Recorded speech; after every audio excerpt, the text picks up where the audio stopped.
that you would not vote to raise the debt ceiling. Is this your position? And if so, what, in your estimation, would be the impact on the American economy? Dr. Keadle.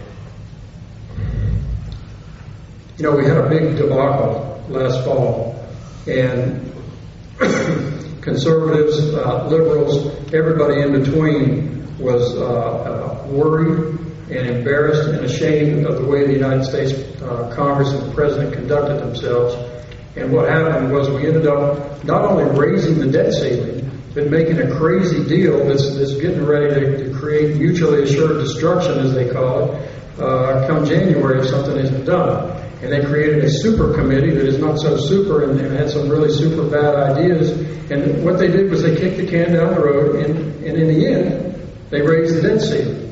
And people have asked me, well, Scott, what would you do about that, and what can you do? And I said, and they've asked me, well, what do you think about the speaker? Is he a moderate, or is he a conservative, or what do you think? And I said, you know what, I don't care what the speaker is, because frankly, if you elect more people like me, when the speaker comes over in March to knock on my door and he says, hey, Scott, listen, will you vote for this debt ceiling increase? And then I shake my head no, and that's what I'm going to do. And then he goes away and he wonders to himself, well, if it comes down to the 11th hour and the last minute, will Scott bail? He has to be able to look at me and a majority of the caucus and know that we're not kidding, and that he can't bluff the president, and that he can't bluff us, and in the end, he can't cave to the president.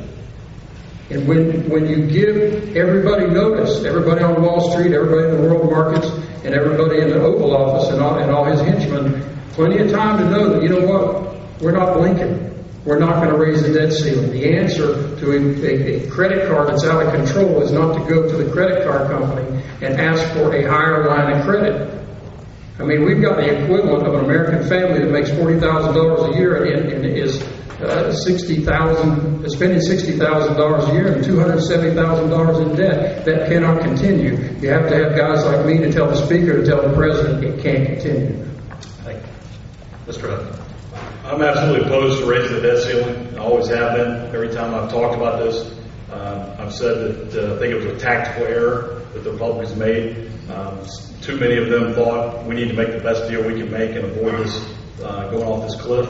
I felt like the American people were ready for a fight. They were ready to see their representatives take a stand and say no more spending. And you know, we may have had a few days of disruption if that had happened, but I think the end result is we would have gotten less spending, and we've gotten the cuts we needed because the American people were rallied behind the Congress. They were looking for leaders who were willing to take a stand. And that's why there's such a sharp contrast between the two of us in this primary. You know, Scott talks a lot about my record and all these votes I took, or all these people I supported and took these strange votes. He keeps mentioning these sheep in Midland, Texas. There are no sheep in Midland, Texas. I don't know what program you're talking about, but it's just kind of weird that you keep bringing up sheep. But I never supported that. I worked for a congressman, 3 congressmen as their chief of staff, who all had over a 90% lifetime rating with the American Conservative Union. They vote their conscience. Chief of staff doesn't tell them how to vote. I give advice. I gave the same advice on the debt ceiling then as I'm giving right now.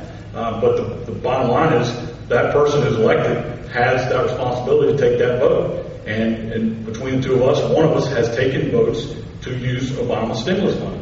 And the answer Scott gave last week was, I did that absolutely. If the citizens of the county can get some money, then it's our responsibility to accept that money. Well, I absolutely reject that, because that's our money. That's money taken out of the pockets of the taxpayers of this country and spent on these projects.